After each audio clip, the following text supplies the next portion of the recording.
Okay, now I got both sides done pretty well where I want them to be rounded. What we're going to do next is we're going to round this off to the back side. Alright, so you're going to have to be very careful when you do this. Let me pick up my other knife here.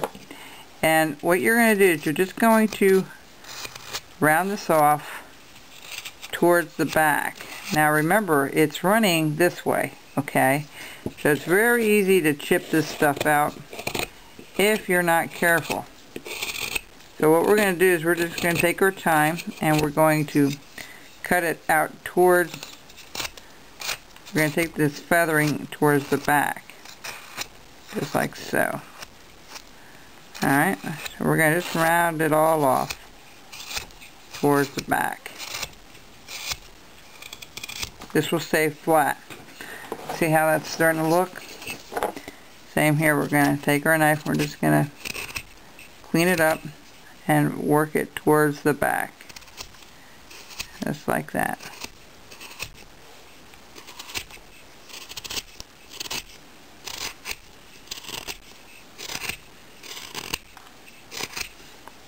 Because he's hiding, it's not sticking out this way as much as my other one. It's kind of curled up a little bit.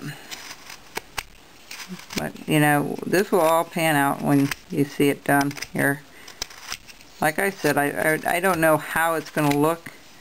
I haven't done one of these before, but I think it'll be fun.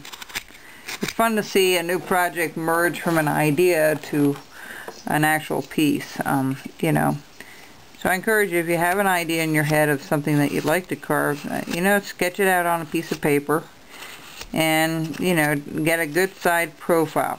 This is the side profile I went with. And the rest should take care of itself. Most carvers will carve from the side, you know, and work their way in just like what we did here. So, I don't know if I have any of that spray, but I think what I'll do is I'll go get the water spray for this, and that way I don't have to put as much pressure on it. You just want to be careful. The spray that I'm talking about is a 50% water, 50% rubbing alcohol, the 70%.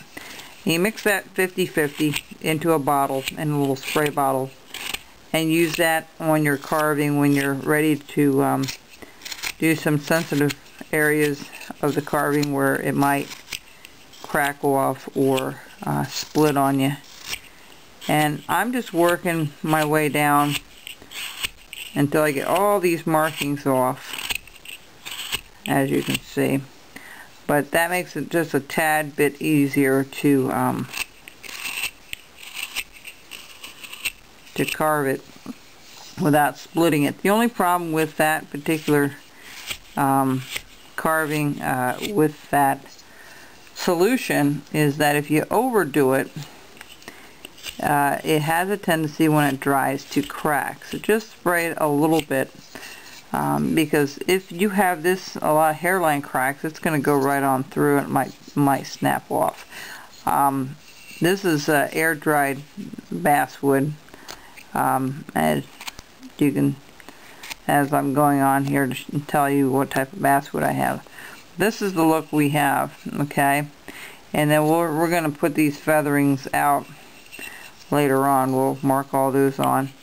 I'm debating whether or not I want to sand everything and do the burning. We'll see where we come up here. This is more of a comical type thing.